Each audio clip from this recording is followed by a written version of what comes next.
boys and girls. There's a holiday coming up. It's called Thanksgiving. And I'd like to read to you the Berenstain Bears and the Prize Pumpkin. It's a Thanksgiving story. I hope you like it. Pumpkins are just like everything else in nature, said Papa Bear, as he and the cubs finished weeding the pumpkin patch. No two of them are exactly alike. That's for sure, agreed Brother Bear. Look at that funny flat one and that lumpy one over there. Then there was the giant, which is what Papa had named one that just seemed to be getting bigger and bigger. Why is it that no two things are exactly alike? Asked Sister Bear. It's just the way nature is, answered Papa. Time to wash up for supper, called Mama Bear from the treehouse steps. What about Queenie McBear's twin brothers? Asked Sister. They certainly look a lot alike, said Papa, but I've noticed that Mrs. McBear can tell them apart quite easily. In you go, said Mama, showing her family into the house. But Sister didn't go right in. She stood on the stoop for a moment and looked out over Bear Country. It was well into fall, so the days were getting shorter. Halloween had come and gone. Pretty soon the bears would start thinking about Christmas. But right now, Bear Country was aglow in the setting sun. Farmer Ben's well-kept farm looked especially fine, with its baled hay, corn shocks, and pumpkins casting long shadows. I guess nature's pretty amazing, Sister said as she looked out over the beautiful scene. It's the most amazing thing there is, said Mama. Come on now, in you go. Farmer Ben's farm sure looks beautiful in the setting sun, said Sister, as the family sat down to supper. Humph, said Papa grumpily. Farmer Ben's not such a much. Not such a much, said Mama. Why, Ben's the finest farmer in Bear Country, and besides, he's one of your best friends. That may be so, said Papa, but earlier today he came by and said, Nice little pumpkin patch you've got there, Papa. What he said is true, said Mama, especially compared to his fields and fields of pumpkins. That may be so too, grumbled Papa, but I didn't like the way he said it. He sort of chuckled. My patch may be small, but the giant is big. It may be the biggest and best pumpkin in all Bear Country. What do you think about that? I think you're being oversensitive, said Mama. Come, let's clear the table so the cubs can do their homework. Brother and Sister sighed as they spread their books out onto the table. What's that all about? Asked Papa. Oh, I was just thinking, said Brother. With Halloween over and Christmas almost 2 months away, there's nothing to look forward to. That's right, added Sister. Nothing except lots of homework. Oh, is that so? Protested Mama Bear. It just so happens that there's something very important to look forward to, a very special holiday called Thanksgiving. That's when you give thanks for all the wonderful... Your Mama's absolutely right, interrupted Papa. He pointed to a notice in the evening paper. It said, Don't forget this year's Thanksgiving festival. Entry blanks for the big pumpkin contest available at City Hall. Thanksgiving's a very important holiday, especially this year, because we're going to enter the giant in the pumpkin contest and beat the pants off Farmer Ben. But Papa, he's a professional, said Brother. He's won the contest 10 years in a row.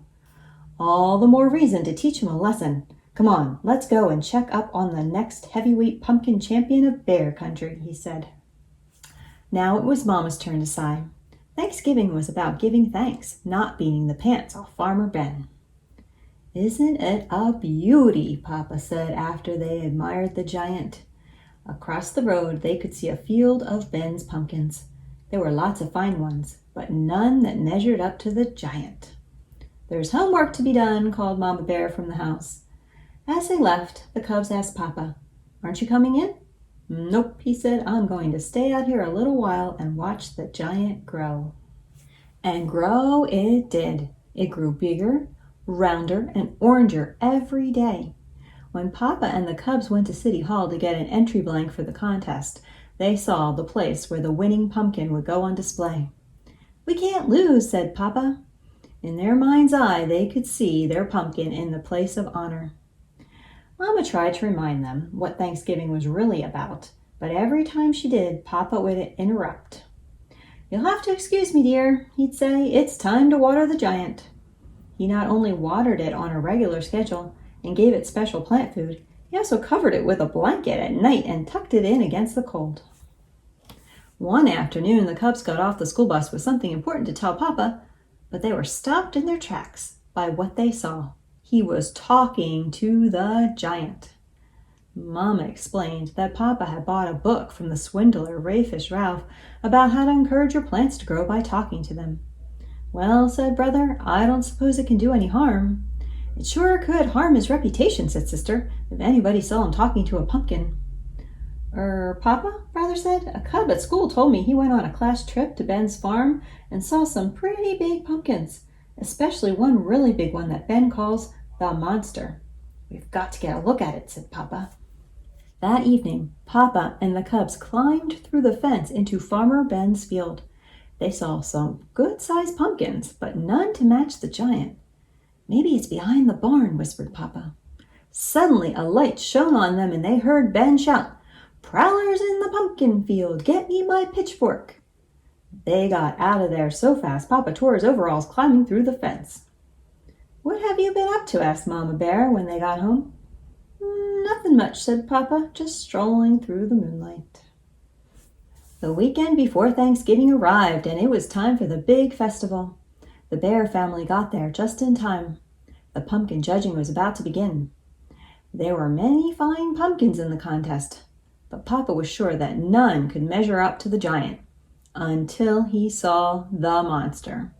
It was at least as big and round and orange as his pumpkin, and maybe, just maybe, a little bigger, rounder, and oranger. The Bears waited nervously while the judges studied, measured, and weighed, and then studied, measured, and weighed some more. Finally, they made their announcement. The first prize winner and still champion. Of course, that meant Farmer Ben had won. It was close. It turned out that Ben's monster was just a little bigger, rounder, and oranger than Papa's giant. But that wasn't the worst of it. The giant didn't even come in second. A beautiful pumpkin grown by Ms. McGriz won second prize. The giant came in third. Papa and the Cubs were crushed and very quiet as they pushed the third prize winner home. It wasn't until they reached the crest of a hill that overlooked Bear Country that Mama decided to have her say. I know you're disappointed, but third prize is nothing to be ashamed of. Besides, Thanksgiving isn't about contests and prizes. It's about giving thanks, and it seems to me that we have a lot to be thankful for. Perhaps it was Mama's lecture, or maybe it was how beautiful Bear Country looked in the sunset's rosy glow. But whatever the reason, Papa and the Cubs began to understand what Mama was talking about. Even more so on Thanksgiving Day.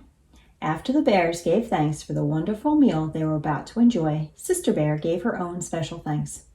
I'm thankful, she said, that we didn't win first prize. If we had, the giant would be on display in front of City Hall instead of being part of the yummy pies we're going to have for dessert. As the laughter faded and the Bears thought about the blessings of family, home, friends, and neighbors, they knew deep in their hearts that there was no question about it. Indeed, they did have a great deal to be thankful for. Happy Thanksgiving!